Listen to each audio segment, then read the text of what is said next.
श्री कृष्ण चैतन्य प्रभु नित्यानंद श्री अद्वैत गदाधर श्रीवासादि गौर भगत वृंद। श्री कृष्ण चैतन्य प्रभु नित्यानंद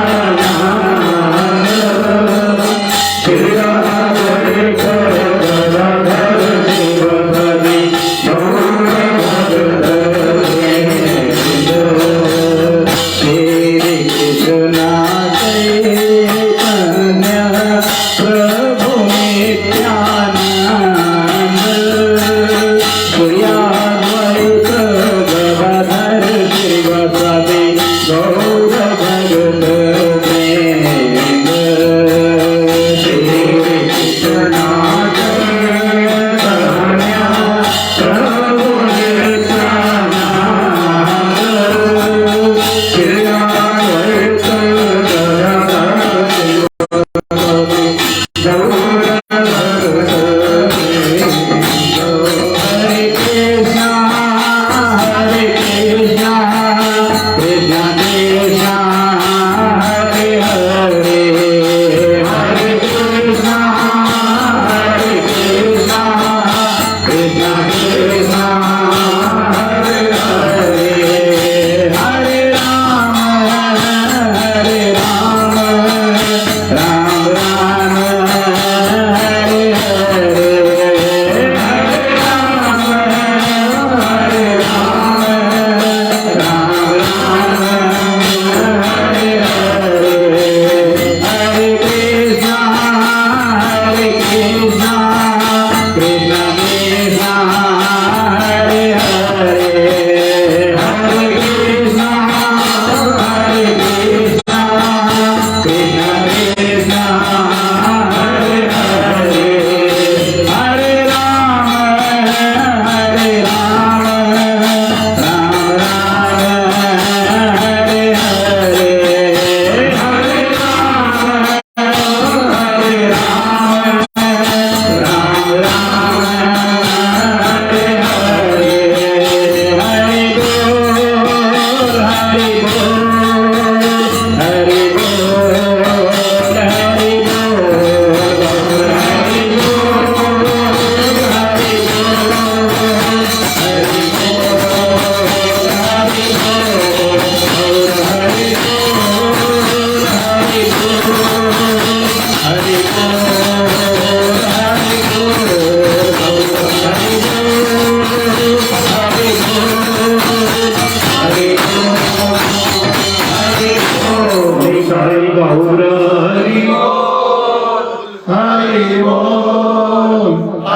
बोल हरे बोल हरे बोल हरे बोल हरे बोल हरे श्री श्री गुरु गौरांग राधा नैनानाथ जी एवं श्री गुरुदेव जी गुरु परंपरा जी की कृपा से और विशेषकर परम पूज्यपाद त्रिदंडी स्वामी श्रीमद् भक्ति विज्ञान भारती गोस्वामी महाराज जी की कृपा से हम लोगों को उन्हीं के पार्षद परम पूज्यपाद श्री माधव प्रिय प्रभु जी के दर्शन हुए और उन्हीं गुरु परंपरा की जो विशुद्ध वाणी है इनके मुखारविंद से वो हम लोगों को श्रवण करने का मौका मिला। ये विशेष करके हमारे गुरुदेव जी की हम पर सभी मानसा वासियों पर कृपा है। तो इसीलिए संकीर्तन संक्षेप में करते हुए मैं प्रार्थना करूंगा परम पूज्यपाद श्री माधव प्रिय प्रभु जी से कि वो 9:45 बजे तक हम लोगों को हरि कथा श्रवण कराएं। बाद में 10-15 मिनट संकीर्तन होगा, 10 बजे संकीर्तन की समाप्ति होगी। जो भी विषय ये चाहें वो बोले जिससे हम लोगों का मंगल हो सके। हरे कृष्ण।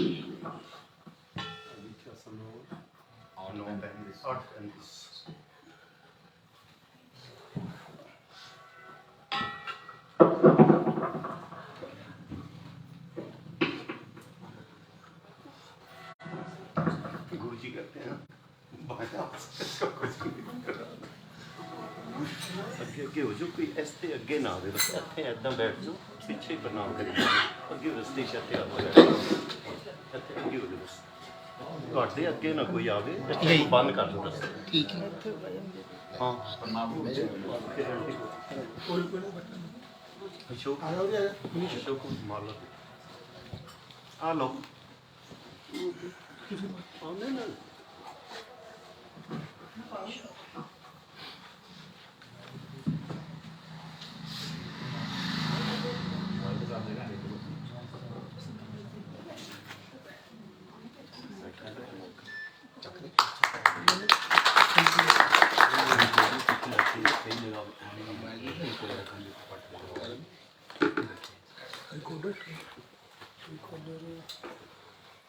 मारो दूसरी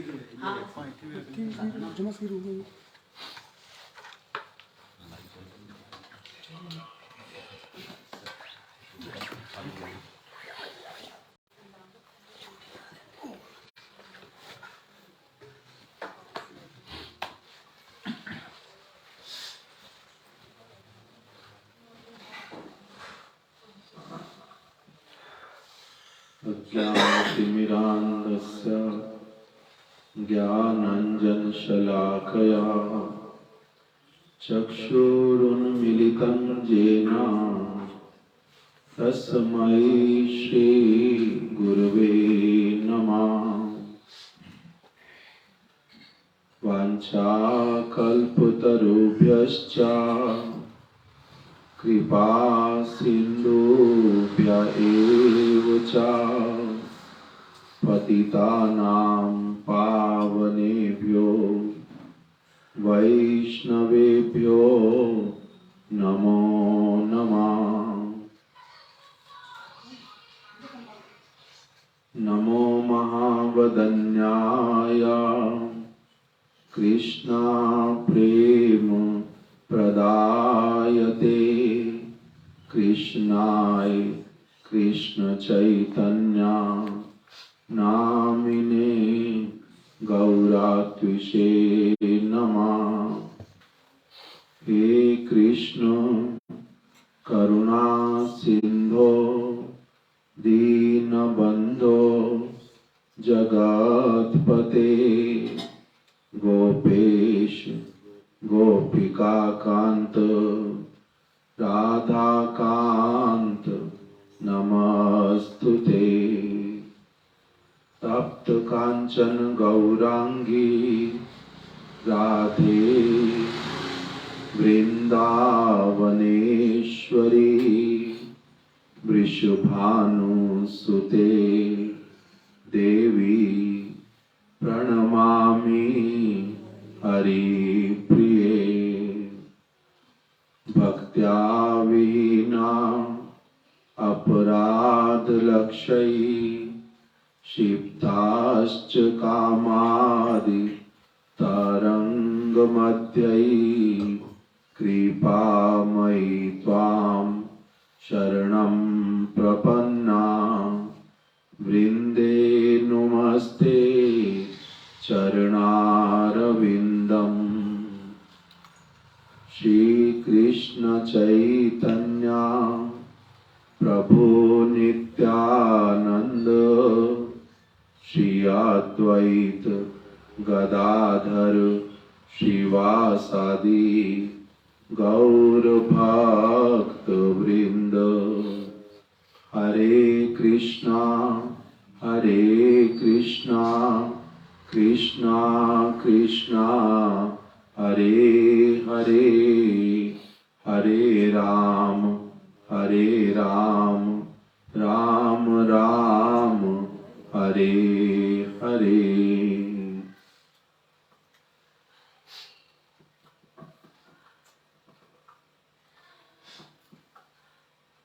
हम लोग,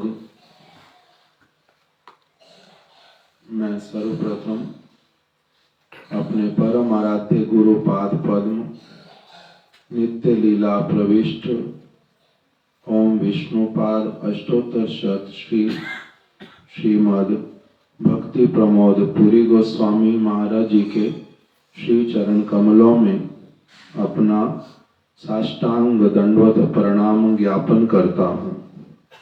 तत्पश्चात अपने शिक्षा गुरु पाद पद्म नित्य लीला प्रविष्ट श्रीमद भक्ति वेदांत नारायण गोस्वामी महाराज एवं नित्य लीला प्रविष्ट श्रीमद भक्ति विज्ञान भारती गोस्वामी महाराज जी के अभय चरणों में अपना दंडवत प्रणाम ज्ञापन करता हूँ। तत्पश्चात नित्य लीला प्रविष्ट श्रीमद भक्ति वल्लभ तीर्थ गोस्वामी महाराज एवं नित्य लीला प्रविष्ट श्रीमद भक्ति दैत माधव गोस्वामी महाराज जी के अभय चरणों में भी दंडवत प्रणाम ज्ञापन करता हूँ। सपरिकर श्री शिला प्रभुपाद जय युक्त हो। शिला गौर किशोर दास बाबा जी महाराज, सच्चिदानंद शिला भक्ति विनोद ठाकुर, शिला जगन्नाथ दास बाबा जी महाराज, रूपानुगा समस्त गुरु वर्गों की जय हो। सपरिकर श्रीमन महाप्रभु श्री श्री राधा कृष्ण जय युक्त हो।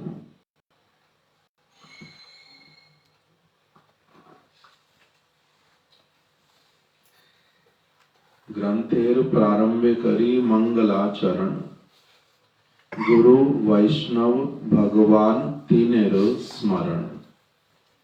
तीनेर स्मरणे है विघ्न विनाशन, अनायासे है निज वांछित पूरण।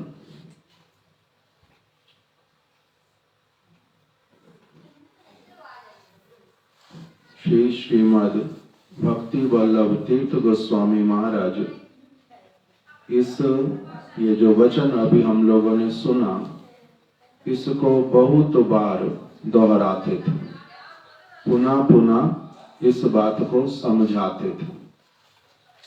हम लोग जब सबसे पहले कोई भी कार्य करने के लिए प्रस्तुत होते हैं तो सबसे पहले जो कर्तव्य उसका नाम है मंगलाचरण, मंगलमय आचरण। वो मंगलमय आचरण जो है क्या होता है, जिससे कि मैं जो शुभ कार्य करने जा रहा हूँ उसमें मेरे को सफलता की प्राप्ति हो, मेरे मार्ग में कोई बाधाएं ना आए, और यदि बाधाएं आए भी तो भी मैं उससे निरुत्साहित हतोत्साहित ना हूं और उन बाधाओं के सिर पर पैर रख करके आगे बढ़ता जाऊं और अपने जीवन के वास्तविक लक्ष्य को प्राप्त कर लूं। इसके लिए सब समय क्या करने की आवश्यकता पड़ती है? मंगलाचरण, मंगलमय आचरण। ये प्राचीन वैदिक रीति और सभी जो गुरु वर्ग वो सभी यही करते हुए ही सब समय आ रहे हैं। मंगलाचरण, इसमें क्या करते हैं?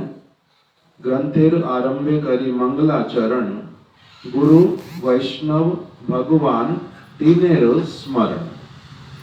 गुरुदेव का अर्थात जिन्होंने मेरे को जो भगवान की भक्ति अथवा जीवात्मा मैं जो हूँ उसका परिचय, जिन्होंने मेरे को मनुष्य जीवन कैसे सफल बने, अनेक अनेक शिक्षाओं को जिन्होंने मुझे प्राप्त किया साक्षात रूप में।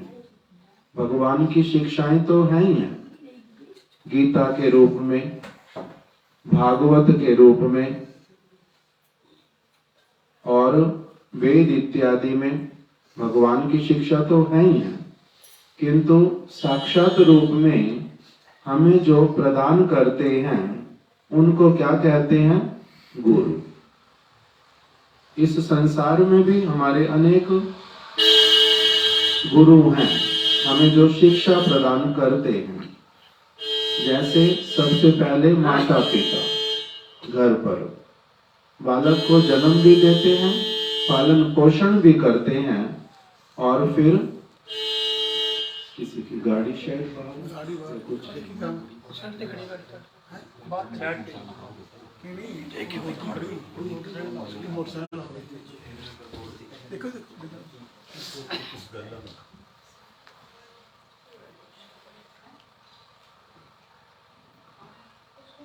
घर में भी हम लोगों को शिक्षा प्राप्त होती है। माता पिता पालन पोषण भी करते हैं, साथ साथ में जिस शिक्षा को वो सबसे अच्छा मानते हैं अपने बालक को, वही शिक्षा भी वो देते रहते हैं। फिर थोड़ा बड़ा होने पर बच्चा विद्यालय में जाता है, माता पिता उसको भेजते हैं और वहां पर भी वो शिक्षा प्राप्त करता है। तो वहां पर भी जो उसको पढ़ाते हैं उनको भी एक प्रकार का गुरु ही कहा जाता है। उसके बाद में समाज से भी अलग अलग शिक्षा हम लोग प्राप्त करते हैं, किंतु अधिकांश जो सारी शिक्षा माता पिता अथवा समाज अथवा अध्यापक इत्यादि से जो प्राप्त होती है, वो शिक्षा इस संसार से और हमारे शरीर इत्यादि से ही संबंधित होती है। इसलिए उसको लौकिक शिक्षा कहते हैं, और जो ये शिक्षा देते हैं उनको भी लौकिक गुरु कहते हैं। फिर ऐसे वाले व्यक्ति जो हमारे को नित्य शिक्षा, जो अभी तक बात किया, वो वाली शिक्षा हमारे को कब तक काम आएगी? जब तक ये इस जगत में रहना होगा। इसलिए वो नित्य शिक्षा नहीं है, अनित्य शिक्षा कहलाती है। थोड़े समय बाद हमारे किसी काम की नहीं रहती। किंतु जो नित्य शिक्षा है, जो सब समय हमारे साथ रहती है, क्योंकि मैं नित्य वस्तु हूं, आत्मा, मैं अनित्य वस्तु नहीं हूं, मेरा जन्म और मृत्यु नहीं है, मैं सब समय के लिए रहने वाली वस्तु हूं। इसलिए मैं नित्य वस्तु हूं, और इस नित्य वस्तु से संबंधित शिक्षा जो भी व्यक्ति मुझे प्रदान करता है उसको कहते हैं वास्तविक गुरु। वो वास्तविक गुरु कहलाते हैं। उनमें भी फिर किसी को पथ प्रदर्शक गुरु कहते हैं, किसी को शिक्षा गुरु कहते हैं, किसी को दीक्षा गुरु कहते हैं। क्योंकि सभी लोग हमारे को पूर्ण शिक्षा हो सकता है ना भी दे पाते हो, किंतु कुछ कुछ यदि हमारी पारमार्थिक मार्ग में सहायता करते हैं तो उनको भी गुरु ही कहते हैं। जैसे किसी बच्चे ने 8वीं तक पढ़ाई की है, अभी 9वीं में जाएगा, किंतु वो कभी कभी दूसरी क्लास के बच्चे को, चौथी क्लास के बच्चे को, वो जो उसने सीखा हुआ है वो उनको पढ़ा सकता है। तो इसलिए ऐसे वाला व्यक्ति जो नित्य जो शिक्षा है होनी चाहिए, वो जो हमें प्रदान करता है उसको क्या कह देते हैं? कोई बहुत थोड़ी सी अगर प्रदान करता है तो उसको कहते हैं पथ प्रदर्शक गुरु।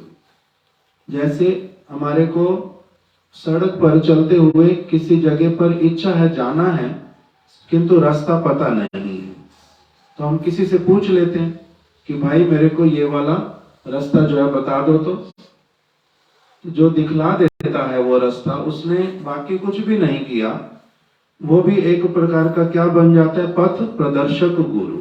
उसने मेरे को ठीक मार्ग दिखला दिया। बाकी कुछ नहीं किया उसने मेरा सहायता।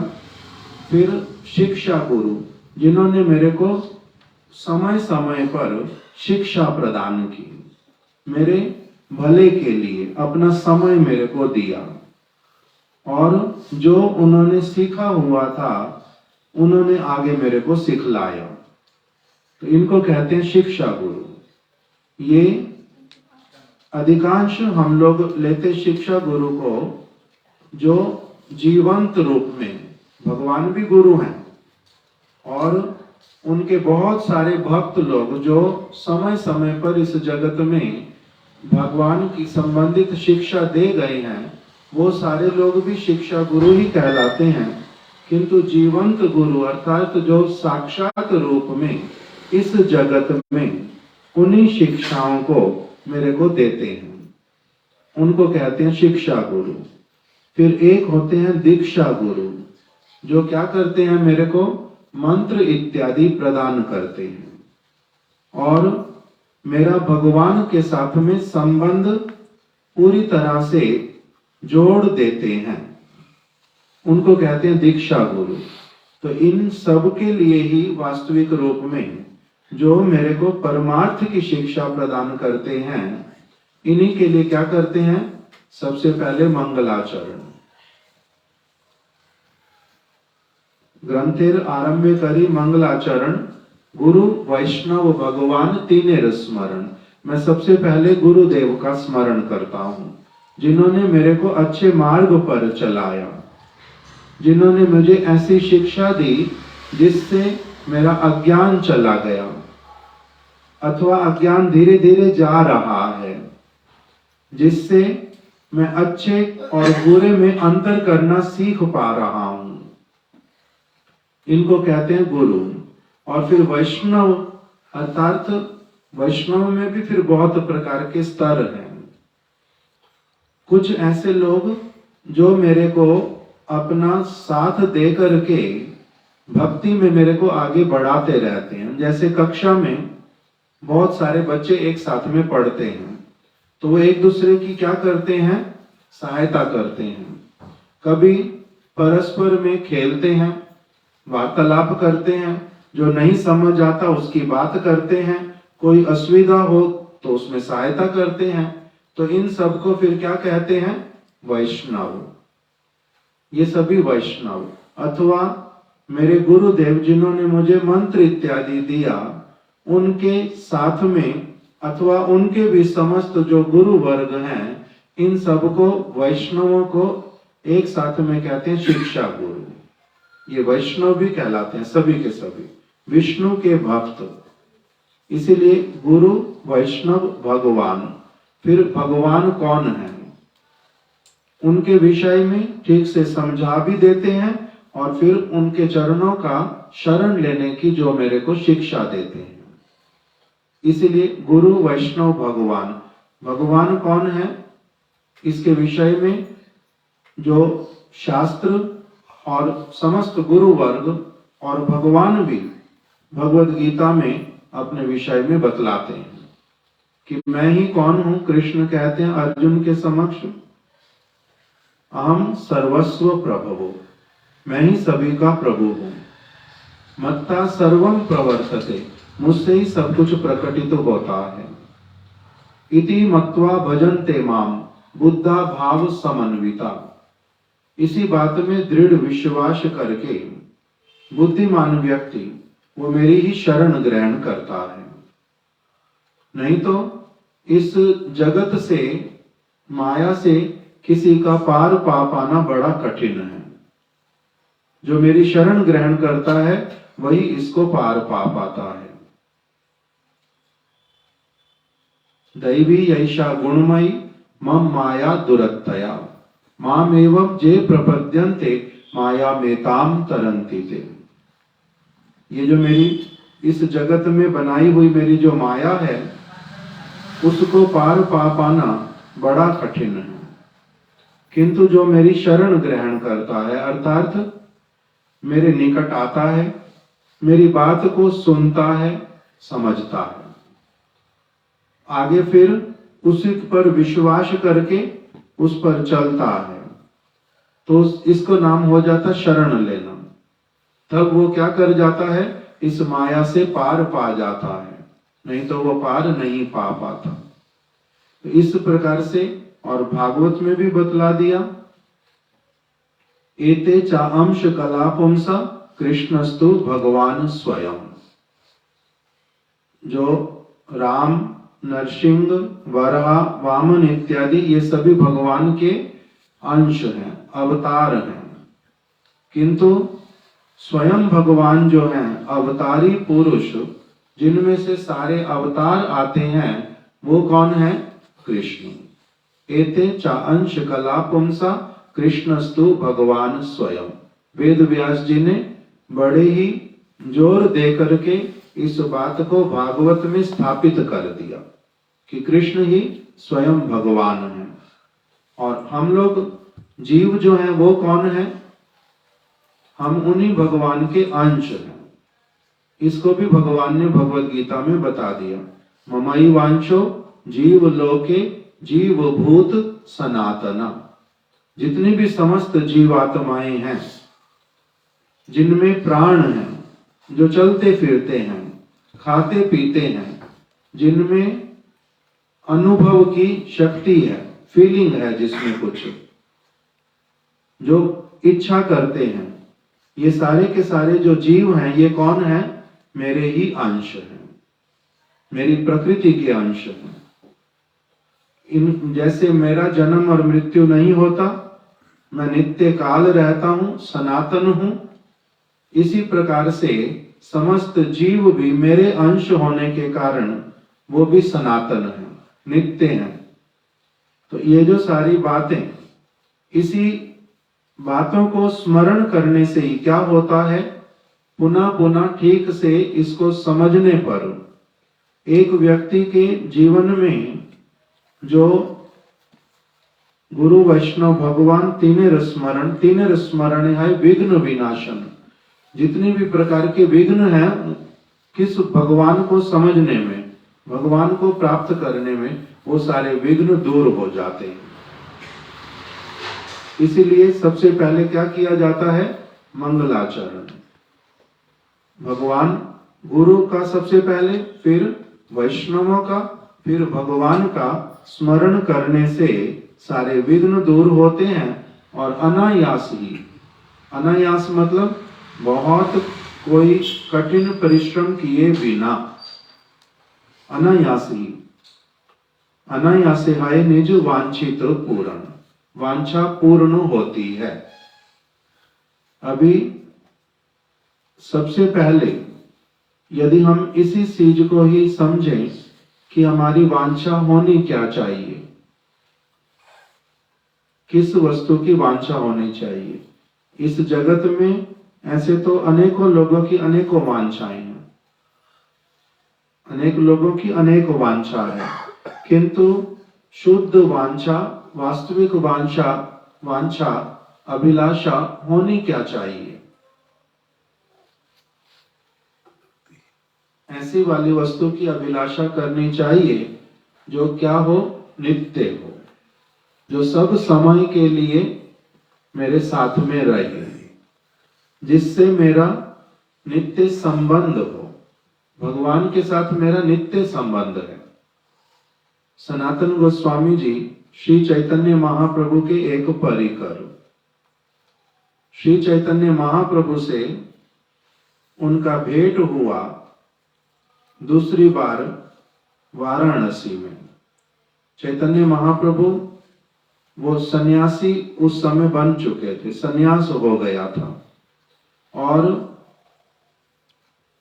एक स्थान से दूसरे स्थान पर भ्रमण करते थे। वो वाराणसी में पहुंचे हुए थे। और दूसरी तरफ से सनातन गोस्वामी, वो भी पहले हुसैन शाह बादशाह के प्रधानमंत्री थे, बंगाल के प्रधानमंत्री थे उस समय, लगभग 525-30 वर्ष पहले की बात। प्रधानमंत्री के पद को छोड़ करके आए थे।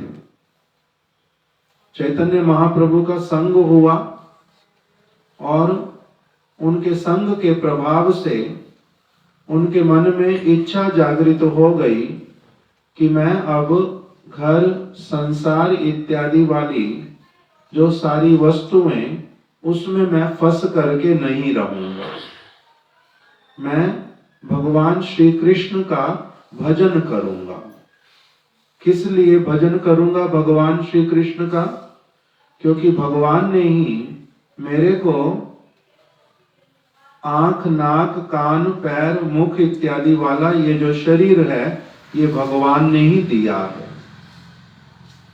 और जिन सारी चीजों से ये शरीर बना हुआ है वो भी भगवान ने बनाई है। मिट्टी, पानी, अग्नि, वायु, आकाश, भगवान ने ही मेरे को शरीर दिया है। शरीर जिन तत्वों से बना है वो भी भगवान ने बनाए हैं। मेरे को मन, बुद्धि इत्यादि भी भगवान ने ही दिया है। आत्मा का भी नित्य संबंध भगवान के साथ में है। जब मेरा सारा कुछ भगवान से ही संबंध युक्त है तो इसीलिए मैं भगवान के लिए ही जीवन यापन करूंगा। उन्होंने इस बात को समझ लिया। फिर दूसरी बात कि यदि मैं यहीं पर रहूंगा अपने काम काज में, घर परिवार में, तब मेरे को बहुत सारे काम यहाँ पर ऐसे वाले भी करने पड़ेंगे जिसका कोई आवश्यकता ही नहीं है। यदि नहीं भी करूंगा तो कोई दोष इत्यादि मुझे नहीं लगेगा। तो ये सारा कुछ सोच करके कि ये मेरा पद कब तक रहेगा, शरीर मेरा कब तक रहेगा, मेरे को किस तरफ अपने आप को लगाना चाहिए, इस बात को विचार करके वो अपने पद को, संपत्ति को, घर को, सब चीज को छोड़ करके वो आ गए थे चैतन्य महाप्रभु का संग प्राप्त करने के लिए। उनकी भेंट हो गई चैतन्य महाप्रभु के साथ में वाराणसी में, और वहीं पर ही उन्होंने चैतन्य महाप्रभु से कुछ प्रश्न किए थे।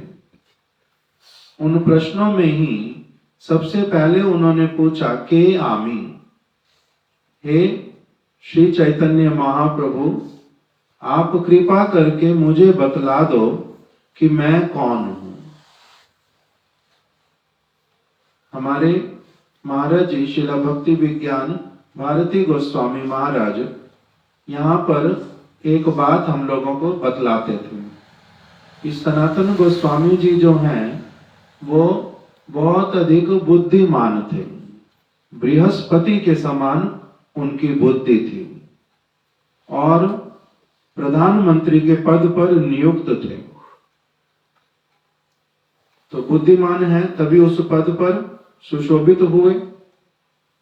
फिर उनके पास में धन का भी कोई अभाव नहीं था, अथाह धन था उनके पास। उनका जो बुद्धि था, मस्तिष्क, वो भी अच्छी तरह से काम कर रहा था। ऐसा नहीं हुआ था कि वो पागल हो गए हों। उनकी बुद्धि अच्छी तरह से काम कर रही थी। किंतु तब भी उन्होंने एक ऐसा प्रश्न किया कि आमी, मैं कौन हूं। किसी से जब मिलते हैं तो उससे पूछते हैं कि आपका क्या परिचय है, आपका नाम क्या है, आप कहाँ के रहने वाले हो। दूसरे व्यक्ति से पूछता है कोई व्यक्ति परिचय, किंतु अपना परिचय किसी दूसरे से पूछते हैं कि भाई बताओ तो मैं कौन हूं। ऐसे तो कोई भी नहीं पूछता। किंतु सनातन गोस्वामी परम बुद्धिमान, परम स्वस्थ होकर के उन्होंने यही प्रश्न किया, मैं कौन हूं। यद्यपि अभी तक मैं क्या समझता हूं कि मेरा नाम सनातन है, मैं भारद्वाज गोत्र का ब्राह्मण हूं, मैं राम के लिए ग्राम का रहने वाला हूं, मैं प्रधानमंत्री के पद पर नियुक्त हूं, मेरे भाई बंधु ये हैं। इतने ये सारा कुछ तो मुझे अभी तक तो पता है, किंतु मैं वास्तविक रूप में कौन हूं? आज इच्छा करने से मैं अपना नाम बदल सकता हूं, इच्छा करने से वास स्थान परिवर्तित कर सकता हूं, और इच्छा नहीं होने पर भी कुछ समय बाद जब इस जगत से चला जाऊंगा, मेरा ये वाला परिचय तो छूट जाएगा, क्योंकि ये शरीर का परिचय है, शरीर तो यहीं पड़ा रहेगा, मैं तो यहां से चला जाऊंगा।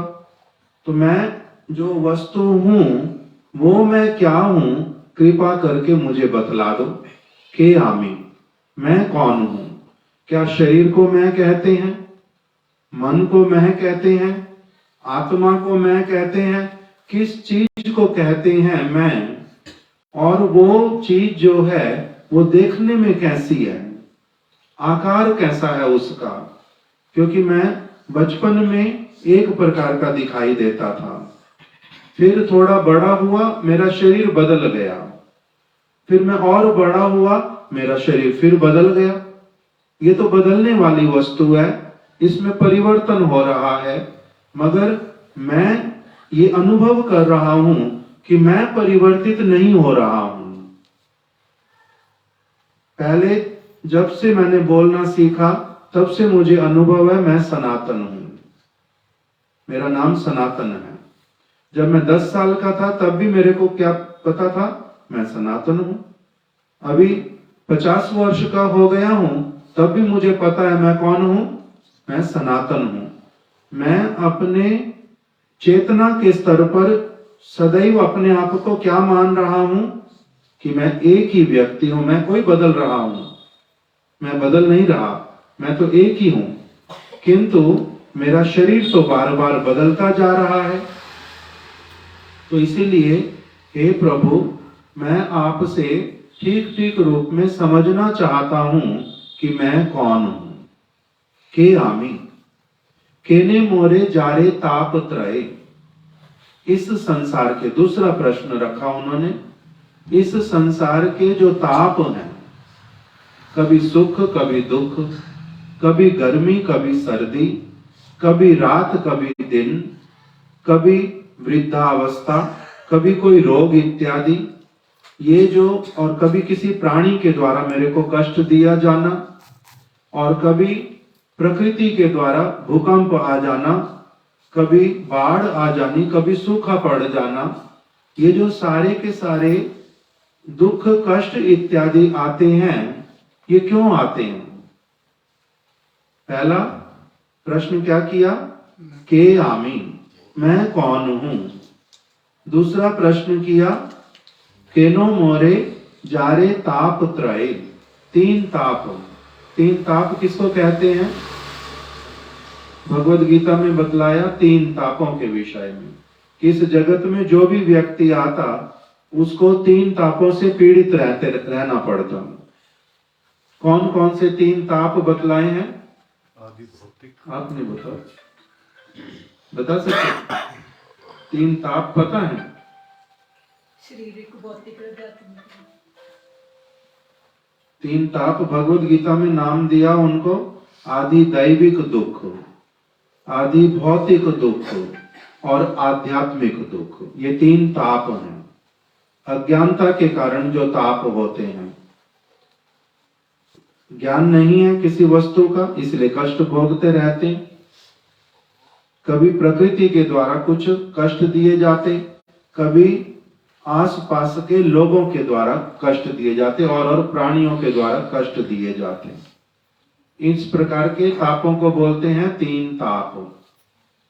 आदि दैविक मतलब दैवी प्रकृति के द्वारा दिए गए ताप। सर्दी, गर्मी, तूफान आ जाना, बाढ़ आ जाना, सूखा पड़ जाना, सुनामी आ जाना, भूकंप आ जाना, ये इसका किसी के ऊपर, किसी का भी इसके ऊपर बस नहीं चलता। चाहे वो प्रधानमंत्री हो, चाहे राष्ट्रपति हो, चाहे सारी दुनिया के लोग एक साथ मिल जाएं किंतु तब भी इनमें से किसी के ऊपर किसी का बस नहीं चलता। जब जो चीज आनी है वो आ जाती है। इसको बोल देते हैं आदि दैविक दुख। ये दैवी प्रकृति के द्वारा दिए गए ताप हैं। दूसरा बोलते हैं आदि भौतिक दुख, जो मेरे को अपने ही शरीर के द्वारा अथवा और इस जगत के भौतिक प्राणियों के द्वारा दिए जाते हैं। मच्छर के द्वारा, अभी कोरोना हुआ था, किसके द्वारा होता है? वायरस इत्यादि के द्वारा। कभी मच्छर के द्वारा, कभी वायरस के द्वारा, कभी मनुष्यों के द्वारा। एक राष्ट्र दूसरे राष्ट्र पर आक्रमण कर देता और बहुत सारे लोगों को मार डालते। जिन्होंने कुछ किया नहीं, जिनको कुछ पता भी नहीं है, वो भी मर जाते। तो इस प्रकार के अलग अलग प्राणियों के द्वारा जो ताप दिए जाते हैं उसको कहते हैं आदि भौतिक दुख। तीसरा जो है उसका नाम है आध्यात्मिक ताप। आध्यात्मिक ताप क्या होते हैं? अज्ञानता के कारण जो दुख पाते हैं हम लोग। जैसे एक व्यक्ति गांव का रहने वाला था, उसने कभी भी शहर नहीं देखा था, बहुत पुराना गांव। वहां से उसको कोई व्यक्ति अपने साथ में शहर में ले आया कि भाई मैं तुम्हें शहर लेके चलता हूं, वहीं पर तुम्हारे को काम दिलाऊंगा, बड़ा अच्छा जीवन तुम्हारा हो जाएगा। साथ में लेकर के आ गया। अभी जैसे जैसे गांव से निकला, पैदल पैदल थोड़ा रास्ता पहले, फिर बैलगाड़ी से आगे आए, फिर कोई और साधन लिया। जैसे जैसे वो शहर की तरफ आगे बढ़ रहा था, क्योंकि उसने कुछ देखा नहीं था शहर वाला, इसलिए आश्चर्यचकित होता गया। लाइटिंग दिखलाई देने लगी, शाम का समय, बड़े बड़े बोर्ड दिखाई देने लगे, कितनी तरह की गाड़ियां आ रही हैं, जा रही हैं। उसके आंखें जो है वो फटी की फटी रह जा रही हैं। क्यों? कि उसने कभी ऐसा कुछ देखा ही नहीं है। फिर उसको एक होटल में ले गया वो व्यक्ति। उसकी कोई मीटिंग थी, बड़ा आदमी, उसको 5 स्टार होटल में ले गया। अभी साधारण रूप में कोई जाता है वहां पर, हमारे जैसा व्यक्ति, तो वहां पर आश्चर्य लगता है कि क्या क्या होता है, कैसे कैसे रहते हैं। ये गांव का व्यक्ति पहली बार आया, सारा कुछ भौचक्का होकर के देख रहा है कि ये क्या है, ये क्या है, ये क्या है। स्विमिंग पूल दिखाई दिया, लोग उसमें कैसे नहा रहे हैं, बहुत सारी चीजें देखता जा रहा है। लिफ्ट में उसको जब जाना पड़ा, लिफ्ट में खड़ा हुआ, 8वीं मंजिल तक जाना है, बाहर का सारा कुछ दिखाई दे रहा। लिफ्ट जैसे ही चली, एकदम से लिफ्ट को पकड़ लिया कि ये क्या, एकदम से पता कुछ नहीं है, तो डर गया, लिफ्ट को पकड़ लिया, कमरे में पहुंच गया, मुख से भी कोई शब्द नहीं निकल रहा। उस व्यक्ति ने कमरे में पहुंच करके इसको कहा कि अभी मेरे को कहीं काम पे जाना है, तुम यहीं पर ही अभी बैठ जाओ, मैं थोड़ी देर में आ जाऊंगा मीटिंग करके। वो चला गया, इसको बिठा दिया। उसको मीटिंग में बहुत देर लग गई, अब आ नहीं पा रहा वो, और इधर ये अकेला बैठा है, कोई बातचीत करने वाला नहीं। एक जगह से उठ करके दूसरी जगह भी नहीं जा रहा। क्यों? कि ये लिफ्ट की तरह यहाँ की जमीन चलना ना शुरू कर दे, क्योंकि ये तो गांव नहीं है। मन में क्या है, ये तो दूसरी जगह है, अभी अगर चलना शुरू कर देगी तो क्या होगा, मैं कैसे रोकूंगा इसको। उसने तो रोक दिया था। पानी पीने की इच्छा है, सामने दिखाई दे रहा है पानी रखा है, बॉटल्स दिखाई दे रही हैं, रेफ्रिजरेटर दिखाई दे रहा है, किंतु उठ करके लेने की हिम्मत नहीं हो रही। क्यों?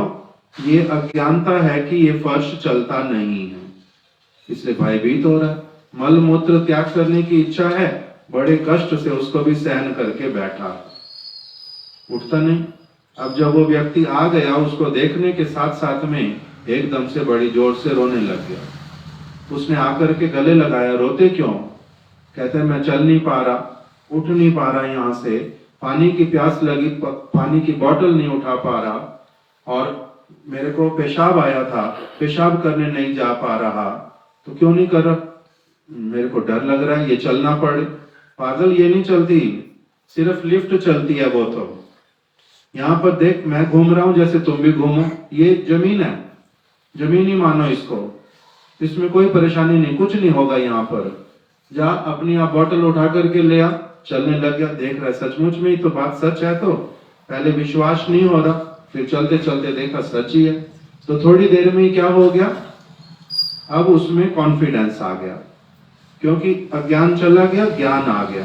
तो अज्ञानता के कारण जो व्यक्ति कष्ट भोगता है उसको क्या कहते हैं, आध्यात्मिक दुख, आध्यात्मिक कष्ट। तो ये 3 प्रकार के कष्ट हैं जो हम अलग अलग समय में भोग करते हैं, कभी आदि दैविक, कभी आदि भौतिक, कभी आध्यात्मिक। तो इसलिए सनातन गोस्वामी जी ने प्रश्न किया चैतन्य महाप्रभु से कि ये 3 ताप जो हैं मुझे क्यों तापित करते हैं, क्यों तापित करते हैं। के आमी, मैं कौन हूं, केने मोरे जारे ताप त्रय, मेरे को ये 3 ताप तापित क्यों करते हैं। यह नहीं जानी के मन हित है, मैं अभी तक भी ये निश्चित नहीं कर पाया, इतना मेरी आयु हो गई कि मेरा हित वास्तविक रूप में किस काम को करने में है, मेरे को क्या करना चाहिए जिसमें मेरा हित हो, नित्य मंगल हो, जिसमें मेरा नित्य मंगल हो, ऐसे वाला क्या काम है, आप मेरे को ये बात बतला दो। 3 प्रश्न रख दिए। केयामी, केने मोरे जारे ताप त्रय, यह नहीं जानी के मन हित है, साध्य साधन तत्व पूछिते ना जानी, मेरे को ठीक ठीक रूप में पूछना भी नहीं आता, बहुत कुछ। कृपा करी सब तत्व कहो तो आपनी, आप ही कृपा करके मुझे बतलाओ। जैसे छोटे बच्चे को क्या ये पता होता है कि मेरे को अपने अध्यापक से क्या पूछना, उसको पता नहीं होता। अध्यापक ही अपनी आप से क्या करता है, कुछ बच्चे को सिखाने के लिए प्रारंभ करता है, पहले भूमिका बनाता है, थोड़ा थोड़ा प्रारंभ करता है, करते करते उसको अच्छी एक स्थिति तक ला करके खड़ा कर देता है। तो यही प्रश्न सनातन गोस्वामी जी ने किए कि आप कृपा करके मुझे बतला दो। चैतन्य महाप्रभु ने उत्तर दिया पहले प्रश्न का, क्या कह करके, जीवेर स्वरूप है कृष्णेर नित्य दास, जीव जो है वो कौन है, केवल तुम नहीं। सनातन गोस्वामी जी ने तो प्रश्न क्या किया था, के आमी, मैं कौन हूं।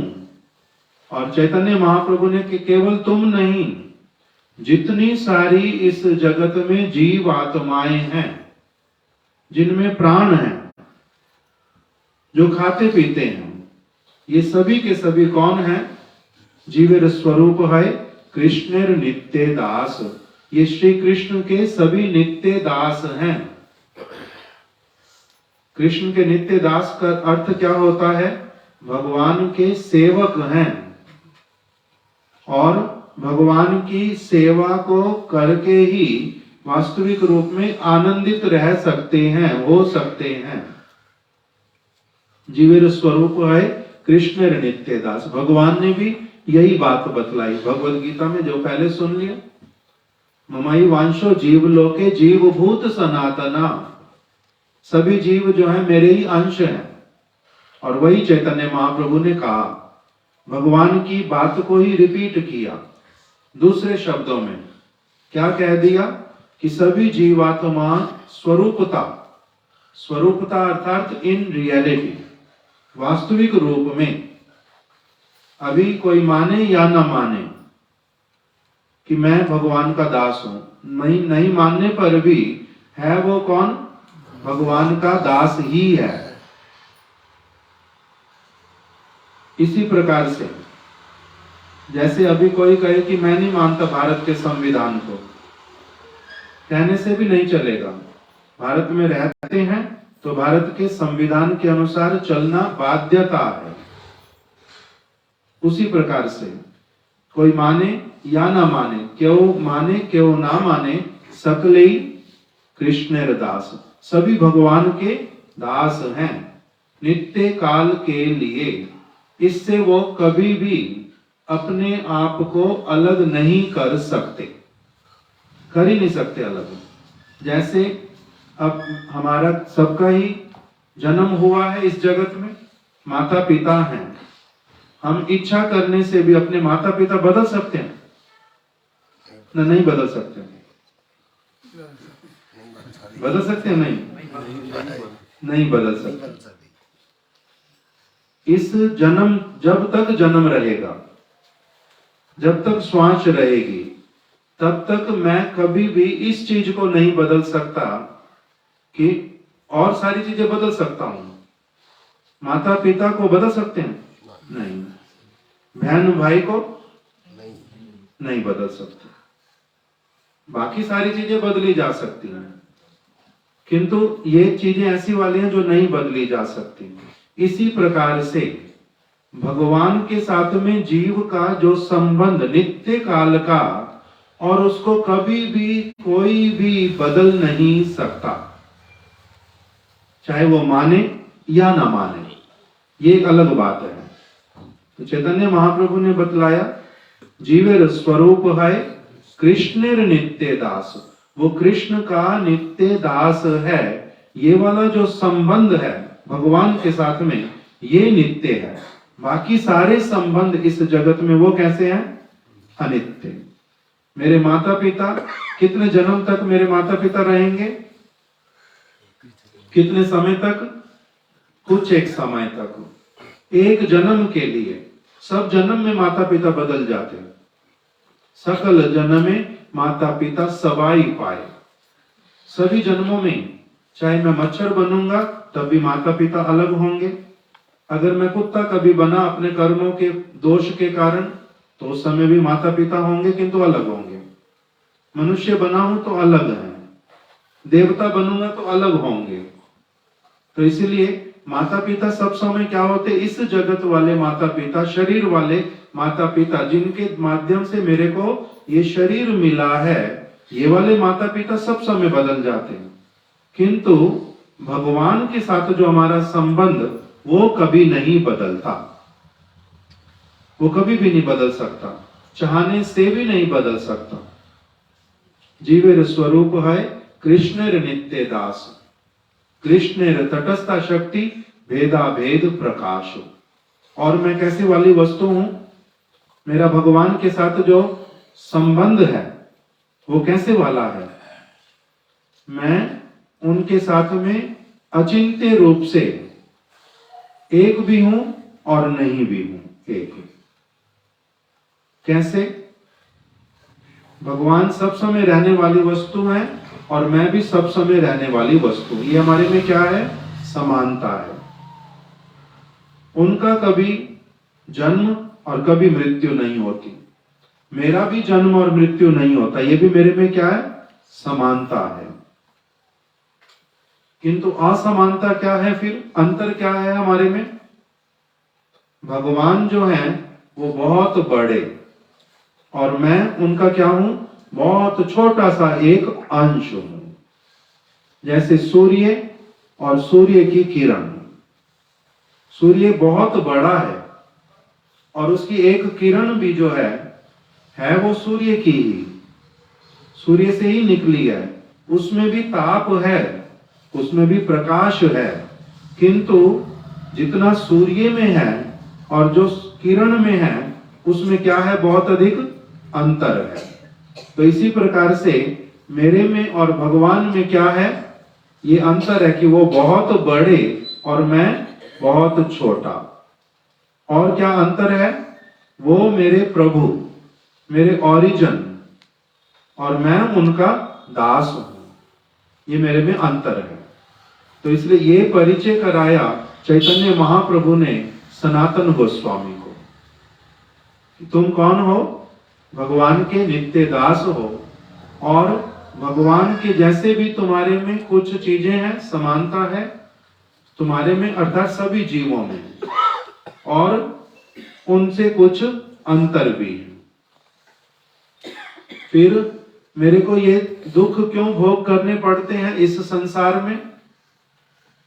3 ताप जो बतलाए पहले, उसके लिए चैतन्य महाप्रभु ने उत्तर दिया, कृष्ण भूलि सेई जीव अनादि बहिर्मुख अतएव माया तारे दे संसार दुख।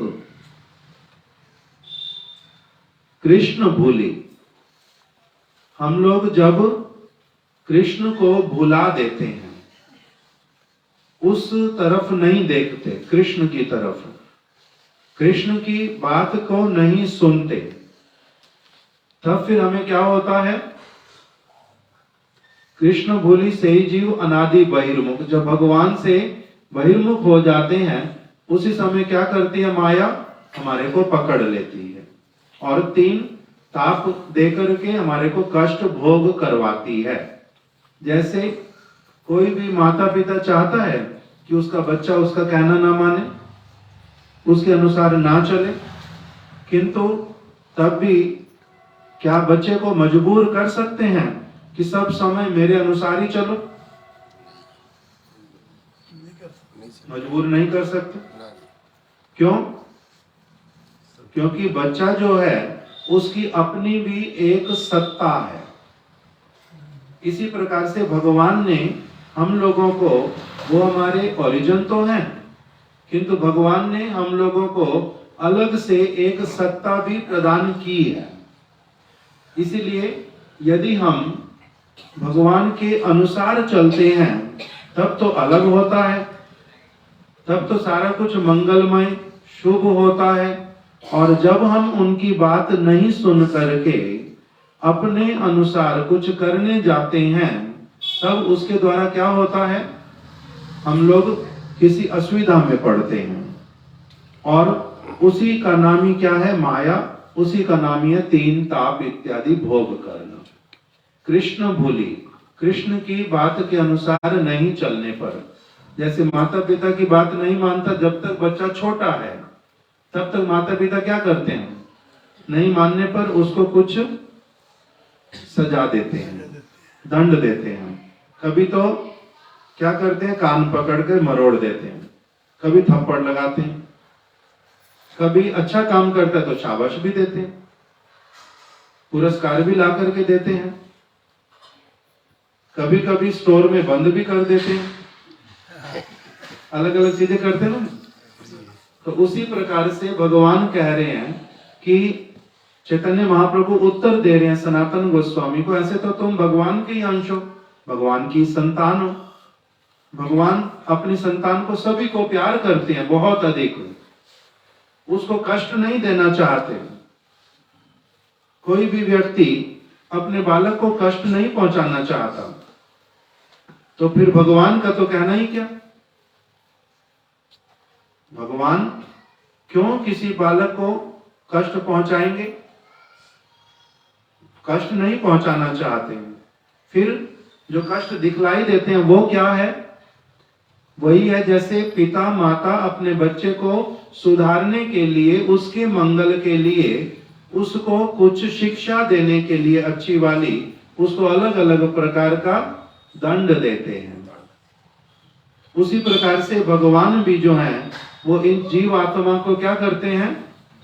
कुछ कुछ दंड दे करके अपनी ओर खींचते हैं, अपनी बात उससे मनवाते हैं।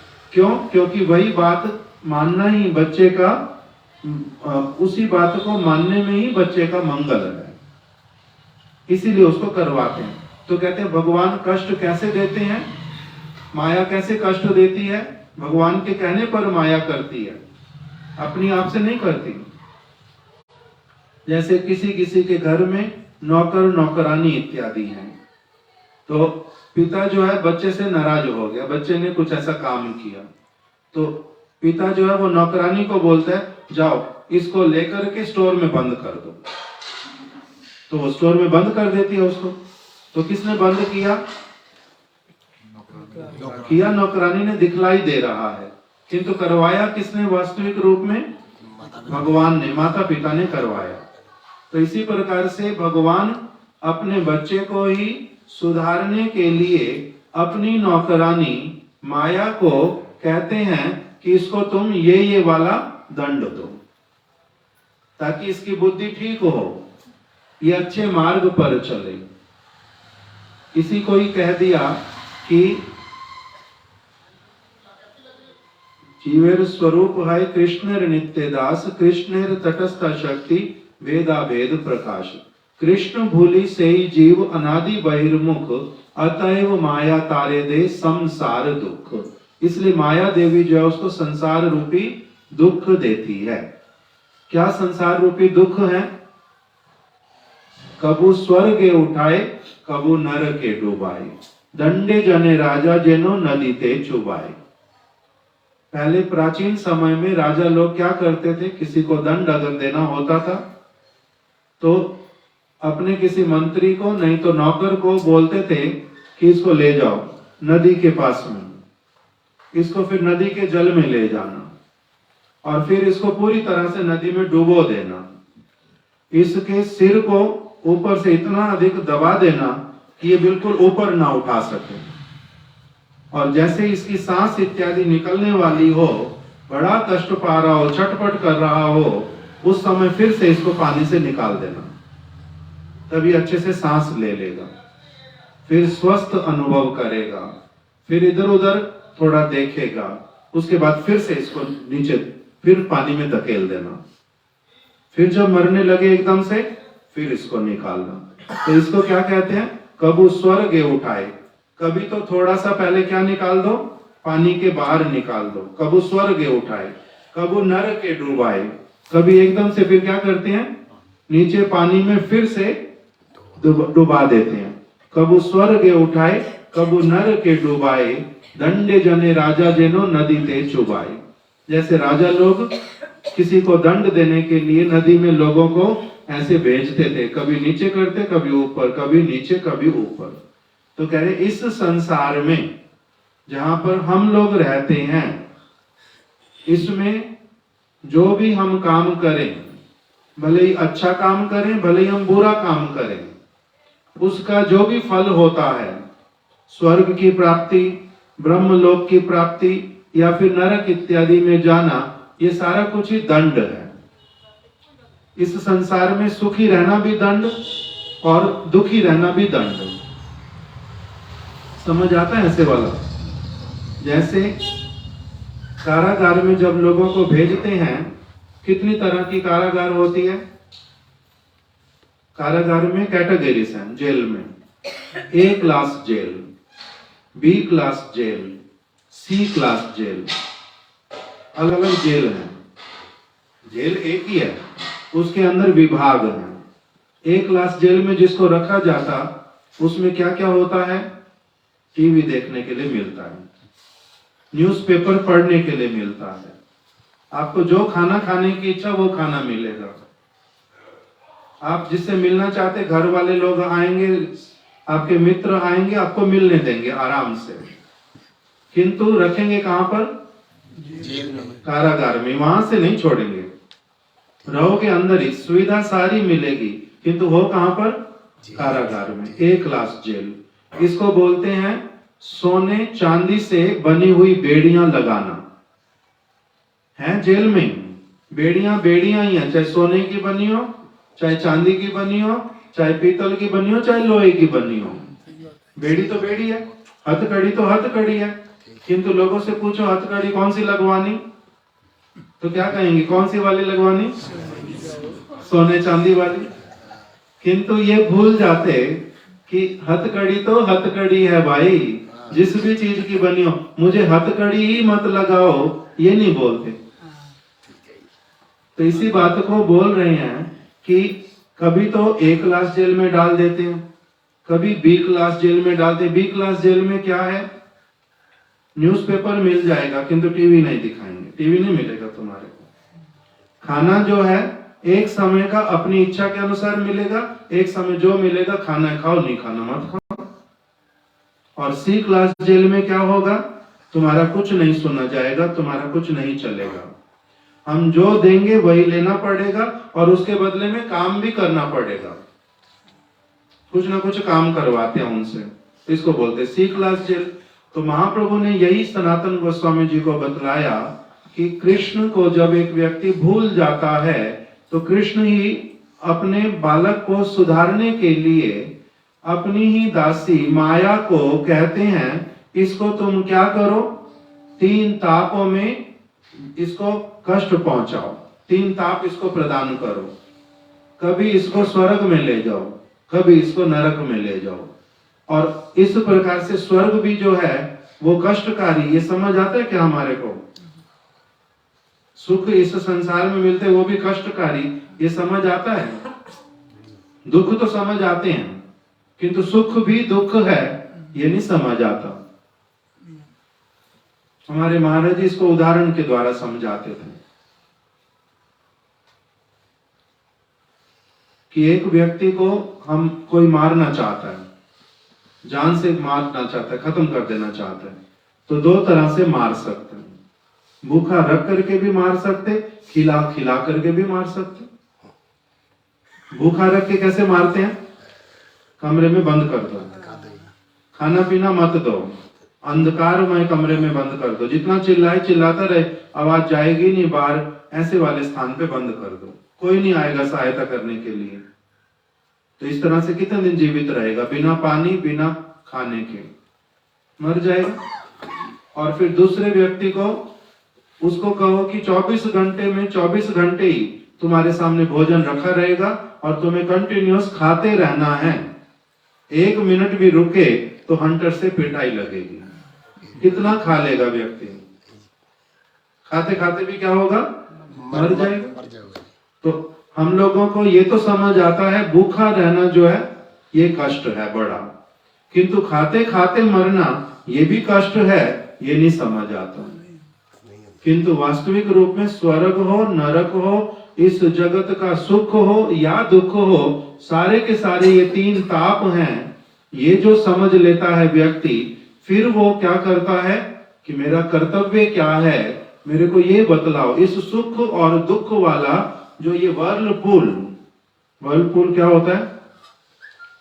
जैसे वॉशिंग मशीन चलती है ना, वॉशिंग मशीन का नाम है वर्लपूल एक, अर्थात तो उसमें क्या करते हैं, कपड़े को पहले बड़ी जोर जोर से घुमाते जाते और फिर क्या करते हैं, उल्टा, इधर इधर इधर इधर इधर। इसको बोलते हैं वर्लपूल, कभी इधर कभी इधर, कभी इधर कभी उधर। इसी में हम लोगों का क्या होता है, कभी जन्म कभी मृत्यु। जन्म क्या श्लोक एक बताया, पुनरपि जननम पुनरपि मरणम पुनरपि जननी जठरे शयनम।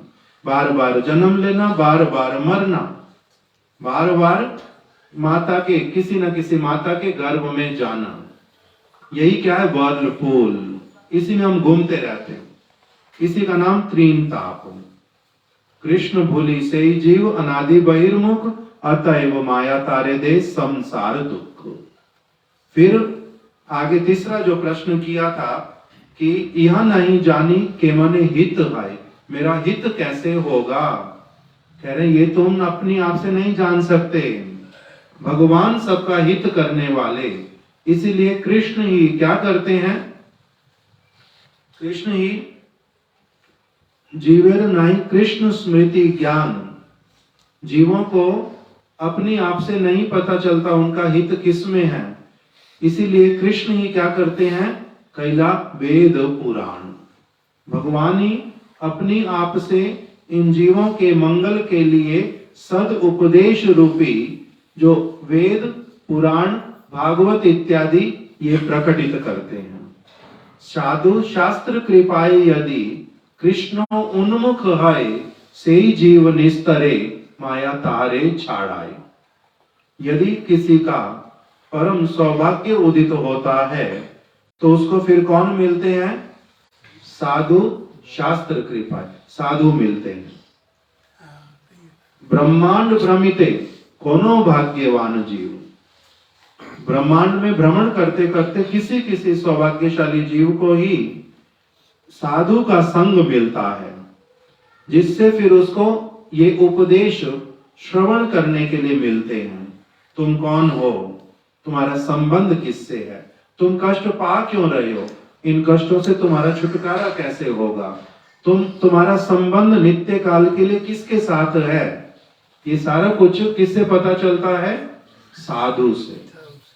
और फिर वही बात जो साधु बोलते हैं वही की वही बातें कहाँ लिखी होती है? शास्त्र में। साधु शास्त्र को छोड़ करके कुछ नहीं बोलता, मनगढ़ंत बात नहीं बोलता। साधु शास्त्र कृपाई यदि कृष्ण उन्मुख आए, फिर यदि एक जीव फिर कृष्ण की ओर मुड़ता है कि ओ सचमुच में ये मेरे पिता हैं, ये मेरे शुभ चिंतक हैं और इनकी बात मानना ही मेरा कर्तव्य है, मैं यदि उसी तरह से चलूंगा मेरा मंगल होगा, ये तो मेरे मंगल के लिए मेरे को दंड दे रहे हैं, मेरे शत्रु थोड़ा ना है, ये तो मेरे अपने ही हैं।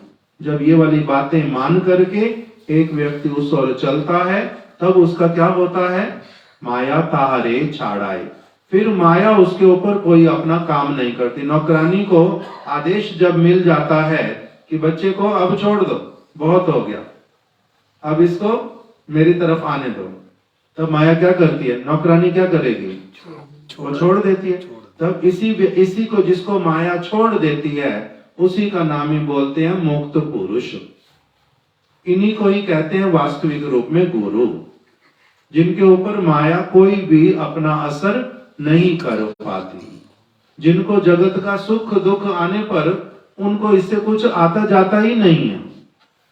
जिसमें साधारण जगत के लोग बहुत हाय तौबा करते हैं, विलाप करते हैं अथवा आकाश में उड़ते हैं, इससे इनको कुछ नहीं होता। साधु को सुखे दुखे सुखे दुखे लाभा लाभो जया जयो, सुख में दुख में लाभ में हानि में जय में पराजय में इनको कोई भी चिंता होता ही नहीं। जो कुछ होता है होता रहे, इस सभी में क्या देख लेते हैं? इसी में ही मंगल है।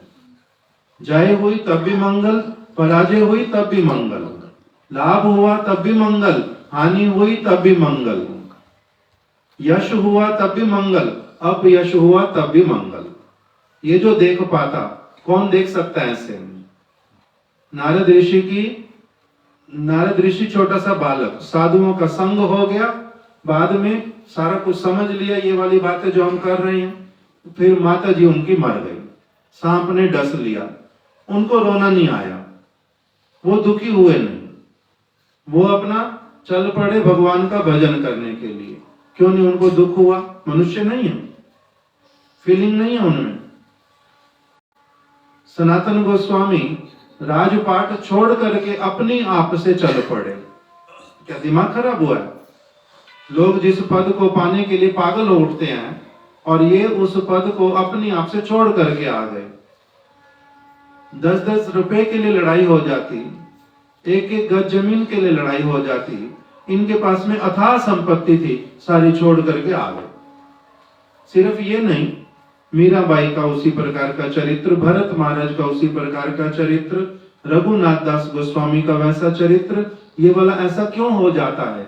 क्योंकि इनको सत्य वस्तु जो है जब वो समझ आ जाती तब इनका अलग प्रकार का सोच होता है, इनका सोच ही अलग हो जाता है।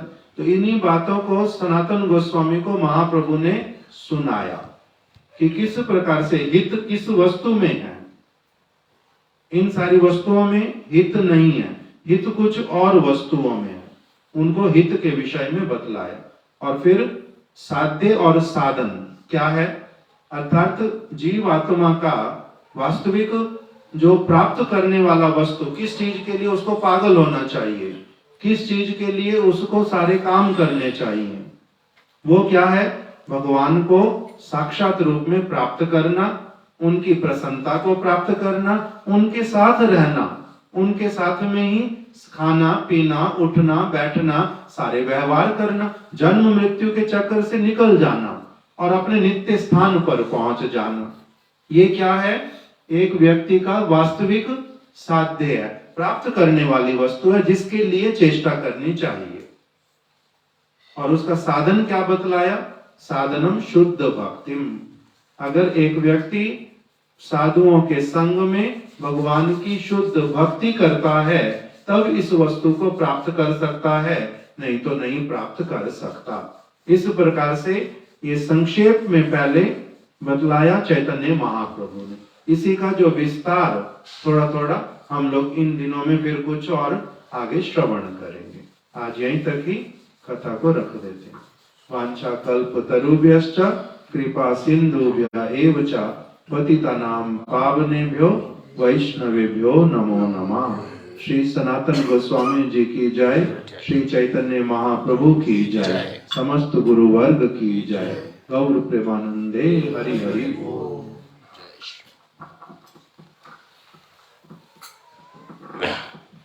महाराज श्री कल समय दिखाया नहीं है।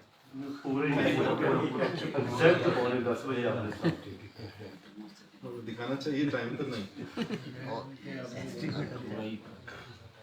महाराज श्री कल वो बठिंडा जाएंगे और परसों इसी घर के सामने श्री जीवन जी के घर पर इससे आगे की चर्चा करेंगे। सनातन गोस्वामी जी के जो सवाल हैं, श्रीमन चैतन्य महाप्रभु जी के जवाब हैं। साध्य और साधन तत्व, क्या साधन क्या करना है और प्राप्ति क्या करनी है, उस विषय में हम लोग श्रवण करेंगे। परसों समय यही रहेगा संकीर्तन का, 8 बजे से लेकर 10 बजे तक। अभी थोड़ी देर संकीर्तन होगा, उसके बाद सभी प्रसाद लेके विदा होंगे। कृष्ण नाम तुम भज ले मनवा, भव सागर तर जाएगा। जो न तूने भजन किया तो फिर पाछे पछताएगा। कृष्ण नाम तुम भज ले मनवा, भव सागर तर जाएगा। जो न तूने भजन किया तो फिर पाछे पछताएगा। कृष्ण नाम तुम भज ले मनवा, भव सागर तर जाएगा। जो न तूने भजन किया तो फिर पाछे पछताएगा। कृष्ण नाम तुम भज ले मनवा, भव सागर तर जाएगा।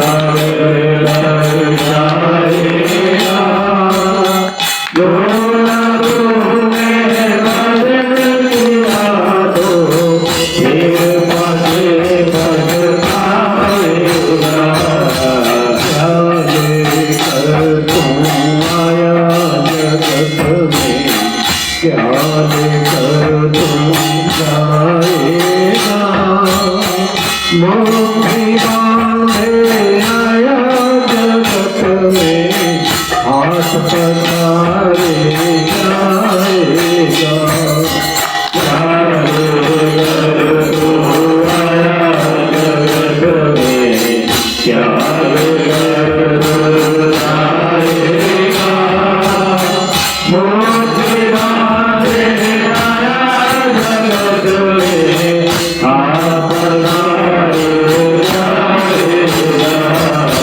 कृष्ण नाम तुम भज ले मनवा, भव सागर तर जाएगा।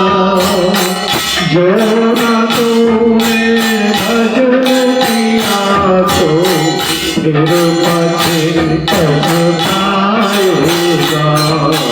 कृष्ण नाम तुम भज ले मनवा, भव सागर तर जाएगा।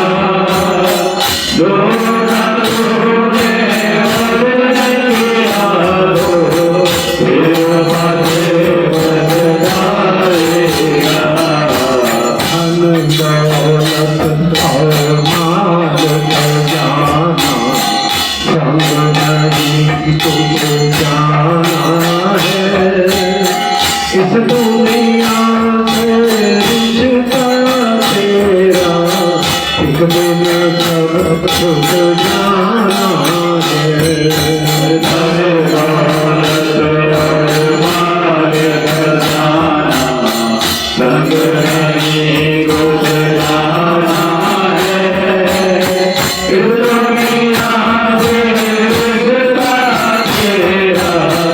हरि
जय श्री श्री गुरु गौरांग कबीरधारी जी की जय। जय परम पूज्यपाद परम राधतम परम करुणामय नित्य लीला पर विष्णु विष्णुपाद परम हंस श्री